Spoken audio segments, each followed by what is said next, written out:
Bonjour les amateurs. Alors, cette fois-ci, on vous retrouve pour vous présenter notre nouvelle allocation de la semaine. Donc, il s'agit des champagnes Jacques Lassaigne.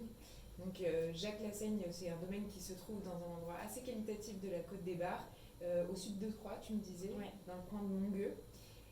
Voilà, donc c'est des champagnes, on a eu un gros coup de cœur pour ces vins parce que c'est certes pas des champagnes qui sont connus du grand public, mais que l'on retrouve assez facilement sur les tables étoilées. Ouais, que Toi, ce soit en France ou dans le monde. ouais, exactement. Toi, tu les as découverts justement Oui, sur au restaurant l'Astrance, oui, Voilà. exactement. Donc, est-ce que tu peux nous en parler un petit peu plus justement de ce domaine? Oui, puisqu'on a eu la chance en plus de s'entretenir avec Emmanuel Lassaigne, donc qui est le fils de Jacques Lassaigne qui s'occupe du domaine depuis la fin des années 90. Et donc c'est vraiment un tout petit vignoble d'environ 3 hectares et demi qui est situé à Mongueux. Et donc dans les vignes, c'est très propre, c'est peu interventionniste aussi, tout est enherbé, il n'y a pas de labour, aucun produit de type engrais, compost. Il cherche vraiment à ce que la plante ne soit pas trop stimulée, qu'elle plonge ses racines le plus profondément possible. Et dans les chais, c'est du même acabit, c'est des vinifications naturelles avec évidemment les levures indigènes de chaque parcelle, quasiment aucun entrant, des doses minimales vraiment de soufre et des élevages qui se font en partie en fût, mais alors seulement en vieux fût, hein, voire parfois des fûts vieux de beaucoup d'années. Et après, il y a également un vieillissement en bouteille.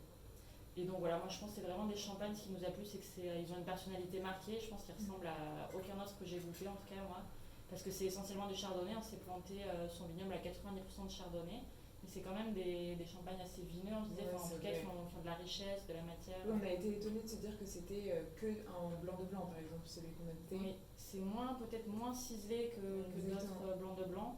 Voilà, on comprend tout à fait qu'il soit servi à la table des étoilés et à table, justement, parce que, comme tu dis, c'est des champagnes qui sont moins ciselés.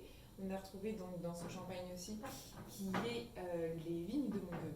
Voilà. Les vignes de Mongueux, c'est quand même du coup assez ample, assez riche. Alors oui, on retrouve les arômes typiques du chardonnay, que ce soit des agrumes, la délicatesse, des fleurs blanches, des choses comme ça. Mais à côté de ça, on retrouve une plus grande ampleur et on sent quelques traces d'élevage.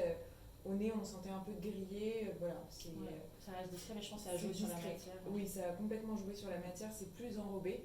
Et là, clairement, on voyait vraiment ce champagne à table, hein, avec un plat en crème. Un plat assez riche, que ce soit une volaille, ou on se disait peut-être des Saint-Jacques. Des Saint-Jacques gratinés, dans quelque chose assez riche, comme tu dis.